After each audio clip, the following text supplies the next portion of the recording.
सारे धनों में श्रेष्ठ है विद्या का धन। न चौर हार्यम, न चोर चुरा सकता है, न राज्य हार्यम, न राज्य छीन सकता है, न भ्रातृ भाज्यम, न भाई बांट सकता है, न चा भारकारी, ना ये भार स्वरूप है। तुम सब पढ़े लिखे लोग बैठे हो, तुमको कुछ नहीं आता, तुम खत्म हो। सब मैं नहीं कह रहा हूं, मैं तो बड़ा अप्रिशिएट करता हूं तुम लोगों को।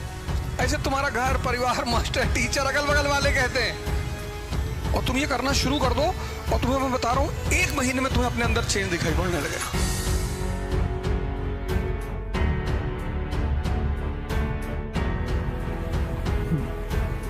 जय हिंद फ्रेंड्स।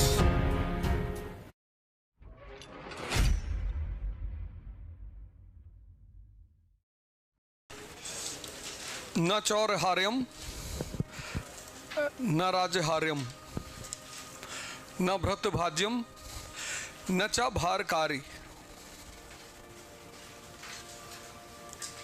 व्यय कृते वर्धते एवं नित्यम, व्यय कृते वर्धते एवं नित्यम, विद्या धनम सर्वधनम प्रधानम। समझे तो कुछ हो गया नहीं।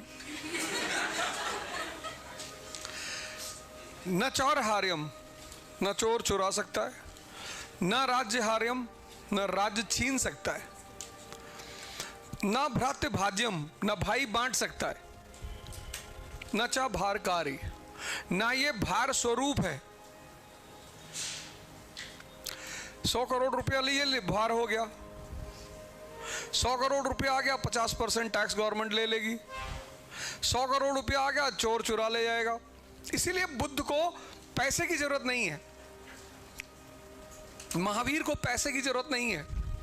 तुमको लगता है कि वो त्यागी हैं, वो भोगी हैं, बहुत बड़े। ये जो पैसे वाले हैं ये रोगी हैं। तुमको जो पिक्चर दिखाई गई स्पिरिचुअलिज्म की, वो बहुत उल्टी दिखाई गई। तुमसे कहा गया कि जो स्पिरिचुअल रास्ते पे जाएगा उसका परिवार छूट जाएगा। गुरु नानक का कहां छूटा, कबीर का कहां छूटा,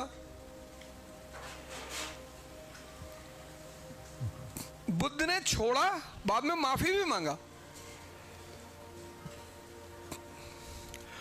100 करोड़ रुपया आ गया। यहीं से शुरू करेंगे क्योंकि आज डॉक्टर बाबा साहब अंबेडकर का जन्मदिन है। तो मैं चाहता हूं कि आज का दिन जो है वो शिक्षा दिवस के रूप में मनाया जाए, क्योंकि उनका सबसे ज्यादा जोर शिक्षा पे है। तो उसी पे मैं तुमसे बात कह रहा हूं कि 100 करोड़ रुपया अगर आ गया, 100 करोड़, तो इसको चोर का खतरा हो जाएगा। राज्य तुरंत स्टेट इसमें से 50% टैक्स ले लेगा। भाई कहेगा आधा हिस्सा हमें भी दो। ना चौर हार्यम, ना चोर। अब इसके सामने क्या है? नॉलेज। इसीलिए भारत महान था। अब ये जो नॉलेज है, तुमने पढ़ाई तो की, कायदे से नहीं की, इसलिए तुम्हारे लिए वो धन नहीं बन पाया। तुम सब पढ़े लिखे लोग बैठे हो, कायदे से की ही नहीं पढ़ाई।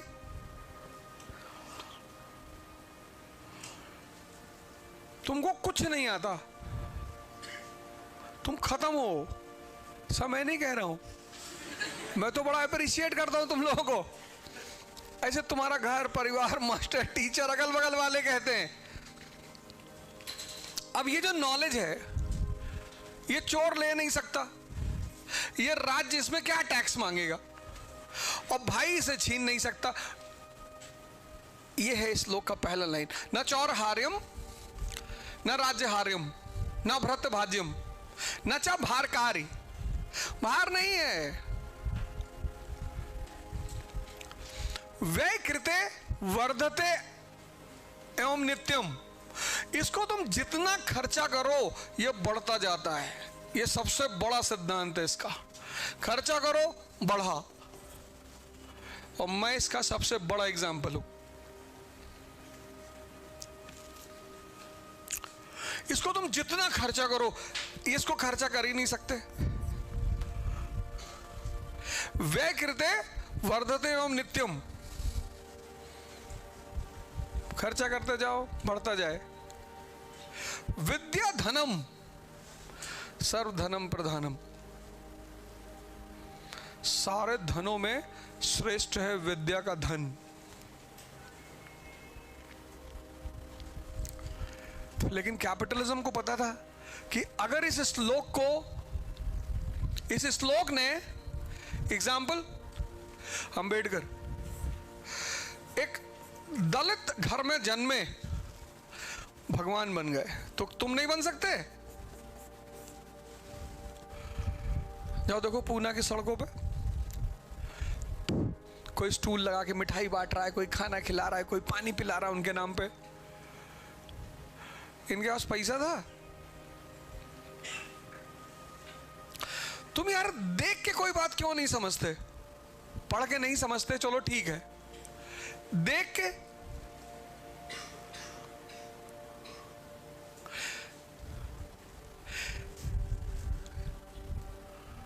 ये दुनिया में केस स्टडी है। अगर ये ब्राह्मण होते तो कोई बात नहीं, क्योंकि ब्राह्मण का काम ही है पढ़ना। छत्री होते कोई बात नहीं, सिख होते कोई बात नहीं, ईसाई होते कोई बात नहीं, मुसलमान होते कोई बात नहीं। ये जो वर्ड दिख रहा है ये कुरान का ही तो है, पढ़ो। और मुसलमान अगर अनपढ़ है इसका मतलब कुरान को फॉलो नहीं करता। लेकिन ये इतना बड़ा एग्जाम्पल तुमको कहां मिलेगा लाइव?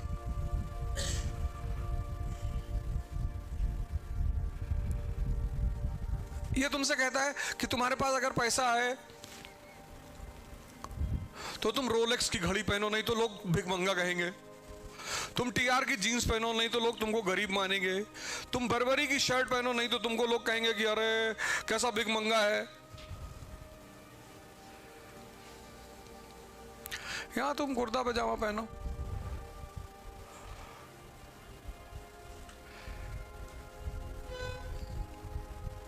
कुर्ता पजामा पहुंच के पार्लियामेंट में पहुंच गए और नेशनल इनकम के बोल रहे हो 3 घंटे, तो कोई तुमको तुम्हारे कपड़ों को नहीं देखेगा।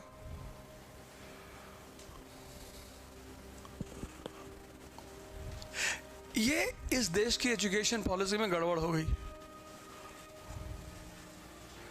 उसने एजुकेशन को कहा कि एजुकेशन मतलब नौकरी नहीं, एजुकेशन मतलब एनलाइटनमेंट, दिमाग का खुलना।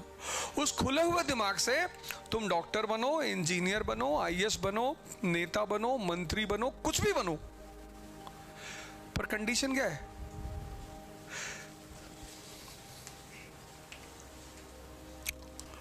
तुम्हारे महाराष्ट्र के एक हमारे दोस्त हैं डॉक्टर सुनील गायकवाड़, लातूर से मेंबर ऑफ पार्लियामेंट थे वो।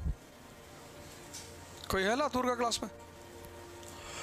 डॉक्टर सुनील गायकवाड़, डॉक्टर सुनील बलिराम गायकवाड़ मेरे बड़े अच्छे दोस्तों में से हैं, बहुत नॉलेजेबल आदमी। उनकी किताब है डॉक्टर अंबेडकर पे, तुम विकिपीडिया पे उस पे गूगल पे टाइप करोगे ना डॉक्टर सुनील बलराम गायकवाड़, तो उनकी वो किताब का नाम याद आ जाएगा। उसको पढ़ना एक बार, बहुत अच्छी किताब है। मतलब डॉक्टर अंबेडकर पे उतनी अच्छी किताब, एक अनबायस्ड किताब, बिना किसी बायस्डनेस के।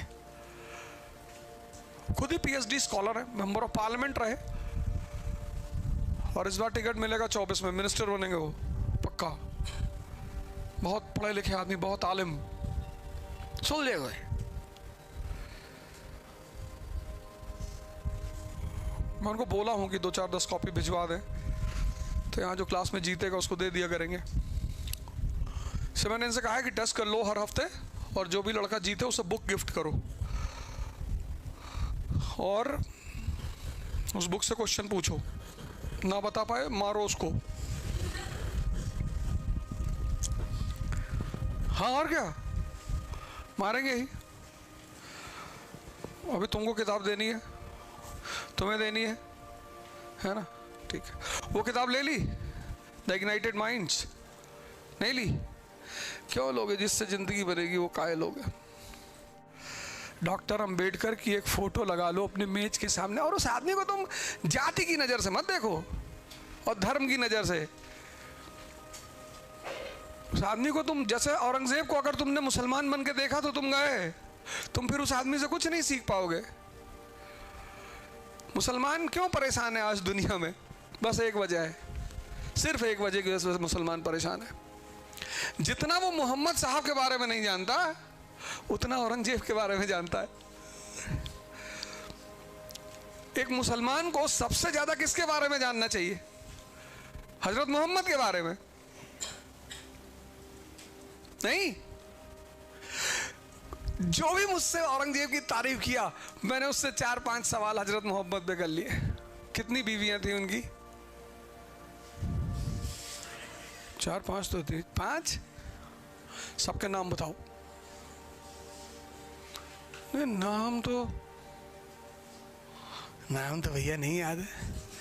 तो औरंगजेब तुम्हारे खालू है, तब काहे इतना? पहले तो हजरत पे तैयार कर लो जो तुम्हें काम आएगा जीवन में। नहीं, जो 7 आसमान पे गए थे उन 7 आसमान का क्या नाम है? गए तो थे, हाँ, तो उसका नाम बताओ हर आसमान पर, और किस आसमान पे कौन सा फरिश्ता मिला? नहीं पता।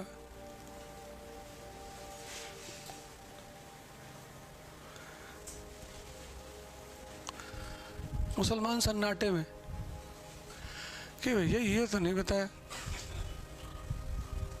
यही उसकी बर्बादी की वजह है। मिराज के बारे में पता ही नहीं।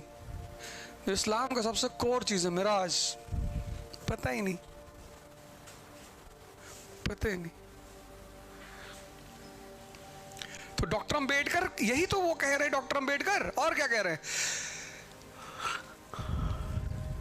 शेरनी का दूध है शिक्षा। कभी कभी आदमी अपनी भावना को नहीं व्यक्त कर पाता तो कुछ एग्जाम्पल्स लेता है। जैसे तुमसे किसी ने पूछा कितना पैसा चाहते हो, कहते हो जितनी बड़ी ये गैलेक्सी है। अब कहने का मतलब ये है कि बहुत चाहते हैं लेकिन व्यक्त नहीं कर पा रहे। तो उन्होंने शेरनी का दूध क्यों कहा? क्योंकि हर आदमी शेर के ताकत से परिचित है। हिंदुस्तान में हर आदमी शेर के ताकत से परिचित है, तब उन्होंने कहा कि वो शेरनी का दूध है। कि अगर आम अनपढ़ भी सुनेगा तो कहेगा कि अच्छा भैया, मतलब अगर पी लेंगे तो हम दहाड़ेंगे। हाँ, हर आदमी सुनेगा तुमको। इस देश की हालत खराब क्यों हुई? इसीलिए हुई क्योंकि इस देश ने शिक्षा पे ध्यान नहीं दिया।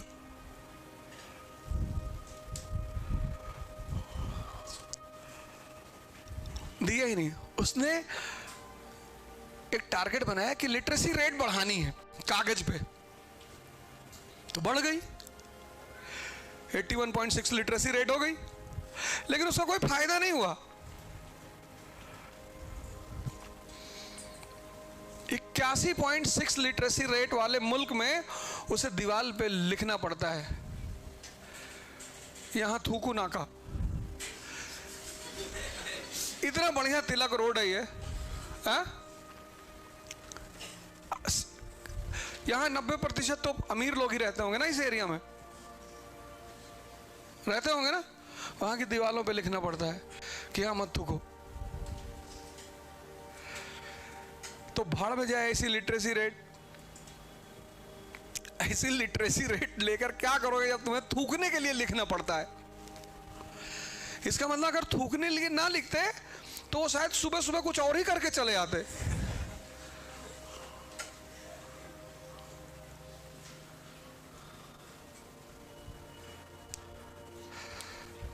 तो आज मतलब एक इस दिन का तुम लोग अच्छा इस्तेमाल कर सकते हो, 14 अप्रैल का, कि मुझे यार पढ़ना है और पढ़ने की में समझ को विकसित करना है, चीजों को समझना है।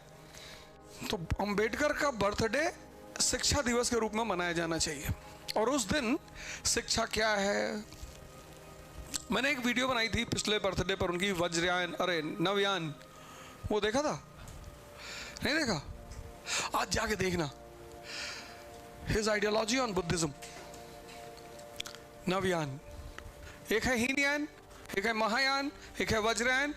डॉक्टर अंबेडकर ने एक नया कॉन्सेप्ट दिया था, नवयान, मतलब नया व्हीकल जिसमें सब सवार हो सकते हैं, हिंदू मुस्लिम सिख सब। नवयान आज देखना मेरे चैनल पे, अरे अवधूजा पे नवयान। लेकिन कसम, इस दिन का अच्छा सदुपयोग ये होना चाहिए कि सबको शिक्षा लेनी है और शिक्षा को बढ़ाना है, और हर आदमी ये कोशिश करे कि अपने अगल बगल कम से कम एक आदमी को वो पढ़ाए, एक। और तुम ये करना शुरू कर दो, और तुम्हें मैं बता रहा हूं 1 महीने में तुम्हें अपने अंदर चेंज दिखाई पड़ने लगेगा। क्योंकि पढ़ाने के लिए पढ़ना पड़ेगा, ठीक।